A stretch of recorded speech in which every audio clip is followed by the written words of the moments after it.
नमस्कार दोस्तों, आज की जो कहानी मैं आप लोगों के बीच रखने जा रहा हूँ ये महाराष्ट्र की है। मुंबई महाराष्ट्र में एक ऐसी जगह जहाँ पर लड़कियों को बार बार छेड़ा जाता था, लेकिन पुलिस प्रशासन और पुलिस स्टेशन जहाँ पर थे वहाँ पर जाने के लिए बिल्कुल भी अलाउ नहीं था। वहाँ की एक प्रधान होती हैं रुक्मणी, उनका सिक्का चलता है उस क्षेत्र में और उनके आदमी आए दिन किसी के साथ छेड़खानी, किसी के साथ मारपीट और किसी का मर्डर, हत्या, ये सब कुछ करते थे। लेकिन उनके खिलाफ़ कोई भी कार्रवाई नहीं होती थी और ना ही कोई उनके खिलाफ़ गवाही देता था, ना ही कोई कंप्लेंट करने के लिए जाता था। एक लड़की होती है करीब 18 साल की और उसको खींच करके उससे बड़े बुजुर्ग समान व्यक्तियों ने, उसके पिता समान व्यक्तियों ने उसकी हत्या की, उसका रेप किया और उसको मार डाला।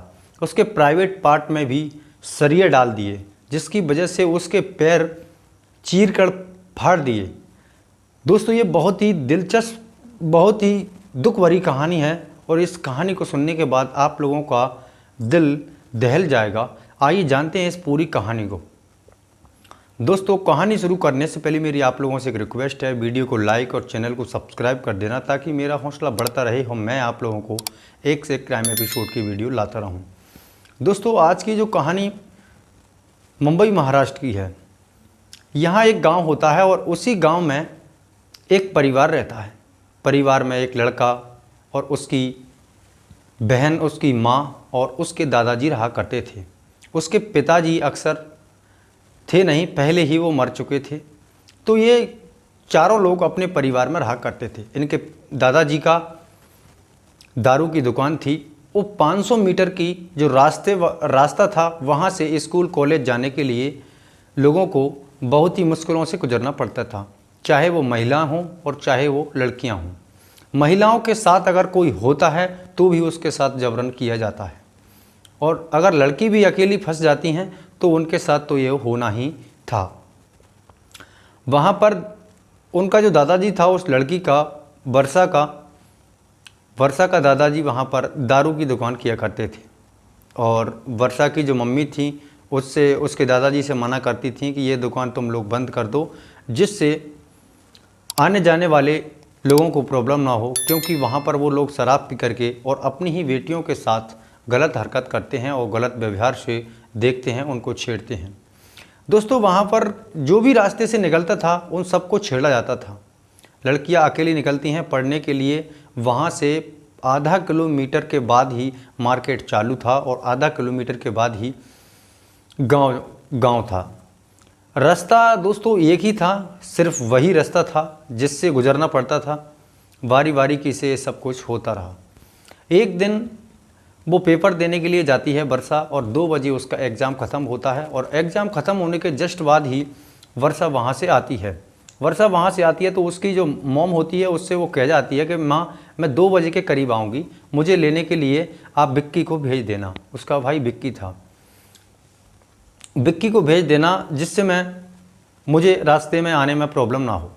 वर्षा पेपर दे करके 2 बजे के करीब बस स्टॉप पर उतर जाती है। वहाँ एक ठेला वाला था जो जूस बेचता था। तो वहाँ पर कुछ लोग गांव के आते हैं, दो लड़के बाइक से और उसको छेड़खानी करने लगते हैं। लेकिन दरअसल वो छेड़खानी कर रहे होते हैं जब ही वो ठेले वाला उनको देख लेता है और उनसे कहता है जाओ यहाँ से भाग जाओ, और वो लोग वहाँ से भाग जाते हैं। वर्षा उसका काफ़ी वेट कर रही थी। काफ़ी इंतज़ार करने के बाद जब विक्की वहाँ नहीं पहुँचता है तो वो अपने घर के लिए पैदल ही चल देती है।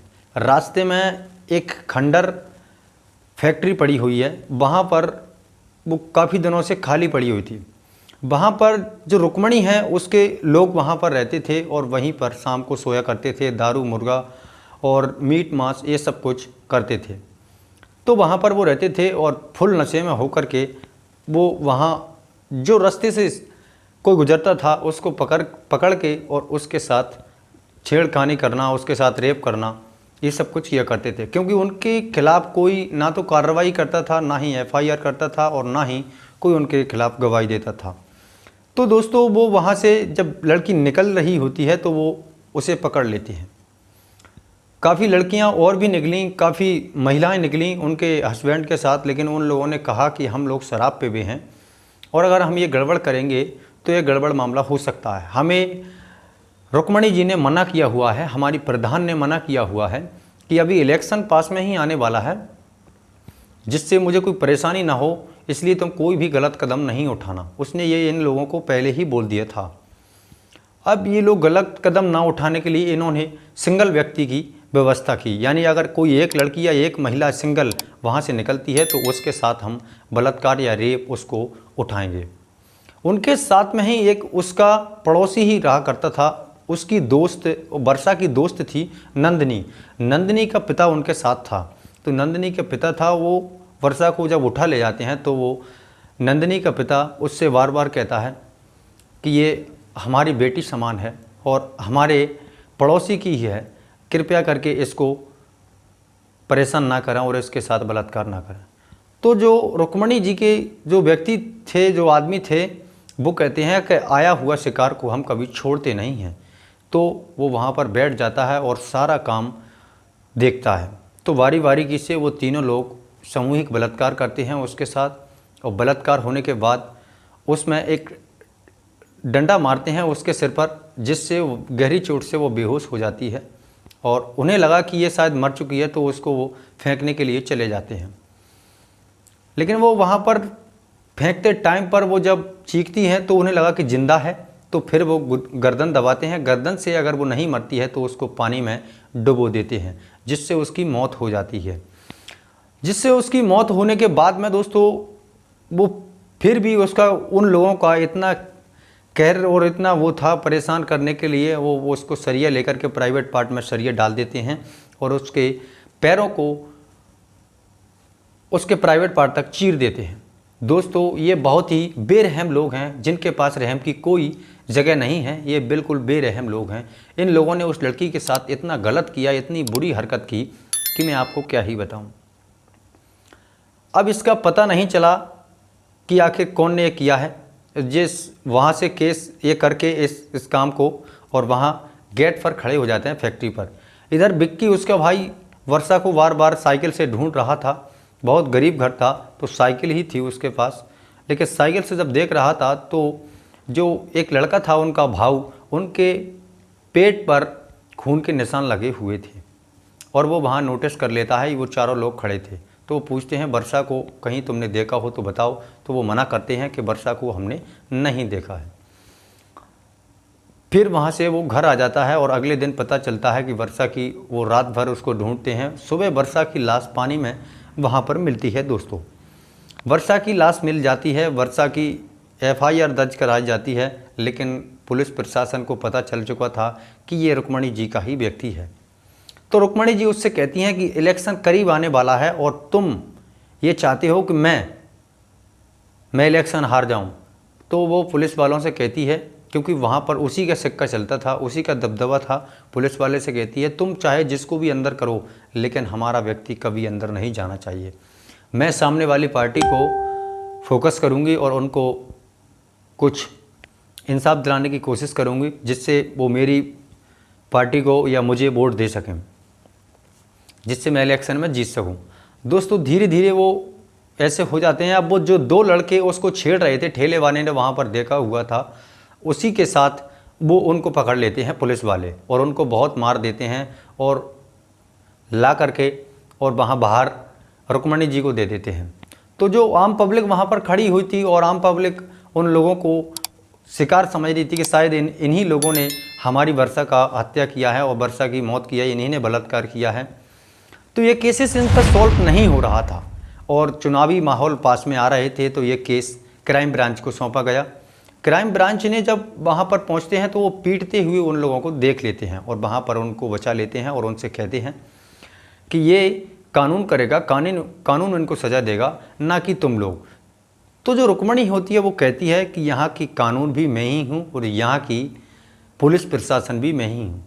तो जो क्राइम ब्रांच के SP होते हैं वो कहते हैं कि तुम चाहे प्रधानमंत्री हो या मुख्यमंत्री, कानून को कभी हाथ में नहीं ले सकते और कानून के खिलाफ अगर जाओगे तो तुम्हें भी अंदर कर देंगे हम।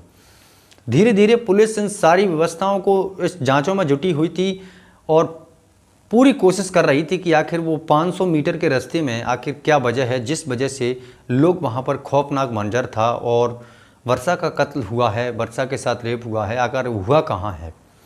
पुलिस दोस्तों वहाँ पहुँचती है और देखती है कि पास में ऐसा कोई जगह तो नहीं है जिसकी जगह अगर कहीं रेप हुआ हो तो वहाँ चीख चिल्लाटे में कोई व्यक्ति पहुँच भी सकता है। लेकिन उनको एक जो फैक्ट्री दिखी, उस फैक्ट्री में अंदर जाते हैं, सारी सर्च करते हैं तो वहाँ पर वर्षा का खून, वर्षा की चप्पल और वर्षा के नाखून टूटा हुआ वहाँ पर पड़ा हुआ था। वहाँ पर पड़ा हुआ था वर्षा का नाखून और ये सब कुछ देख करके डीएनए टेस्ट के लिए भेजते हैं। पता चल जाता है कि यही लोग थे। पुलिस प्रशासन इनको अरेस्ट तो कर लेती है, लेकिन अभी मेन मुद्दा बाकी था। मेन मुद्दा यही था कि आखिर इन लोगों ने अभी कबूल नहीं किया था कि हाँ, वर्षा का रेप और वर्षा की हत्या हमने की है। तो जो नवीन था उसको उठाया और उठाने के बाद नंदिनी का जो पिता था नवीन, उसको उठाया और उठाने के बाद उससे मारपीट की और उससे पूछा गया तो सारा सच उसने उगल दिया। फिर उन लोगों को मारा गया और उन्होंने भी सारा सच नहीं उगला तो पुलिस उनको वहाँ से लेकर के कहीं दूर अनजान और सुनसान जगह पर ले आती है और उनसे कहती है चलो भागो। वो भागने की कोशिश नहीं कर रहे थे क्योंकि उन्हें पता था कि अगर हम भागेंगे तो पुलिस गोली से हमें एनकाउंटर कर देगी और मामला ये दर्ज हो जाएगा कि ये जेल से फरार हो गए और पुलिस प्रशासन ने उनका एनकाउंटर कर दिया। तो उन्होंने ऐसे करके सच पूरा उगलवा लिया पुलिस वालों ने और उनको तीनों लोगों को फांसी की सज़ा सुनाई गई। तीनों लोगों को फांसी की सज़ा सुनाई और इधर में रुक्मणी जी ने नंदिनी पर तेजाब फेंकने के आरोप में, उसने तेजाब फेंकवाया हुआ था उस पर, तो पुलिस प्रशासन ने उसके हाथ में गोली चलाई जिसकी वजह से वो तेजाब उस पर फेंक नहीं पाया और वो नंदिनी पूरी सेफ्टी के साथ बच गई। तो नंदिनी पर तेजाब फेंकवाने के आरोप में रुक्मणी को गिरफ्तार किया गया और नंदिनी का पिता था, उसके साथ कोई सबूत नहीं था क्योंकि उसने तो वो एक दबाव में था, इसलिए उसने कुछ बचाव नहीं कर पाया जिस वजह से उसको छोड़ दिया गया। दोस्तों ये जो कहानी है किसी को परेशान करने के लिए नहीं बल्कि आपको जागरूक और आपको सचेत करने के लिए है। आपसे मेरा एक कहना है कि आप सावधान रहें, सतर्क रहें और अपनी मंजिल पाने के लिए उस हद तक ना गिरें जिस हद तक शायद ये रुक्मणी गिरी थी। क्योंकि रुक्मणी है ना, ये वोटों के लिए न जाने किस हद तक गिर जाती है। 20 लाख रुपए उसको देने के लिए और सरकारी नौकरी लगवाने के लिए उसने उसके घर पर बोला था, विक्की के घर पर, लेकिन विक्की के माँ ने मना कर दिया था कि मुझे इंसाफ चाहिए और इंसाफ ही चाहिए। तो चलिए मिलते हैं आज की कहानी में, बस इतना ही। मिलते हैं नई कहानी में, तब तक के लिए जय हिंद, जय भारत और नमस्कार।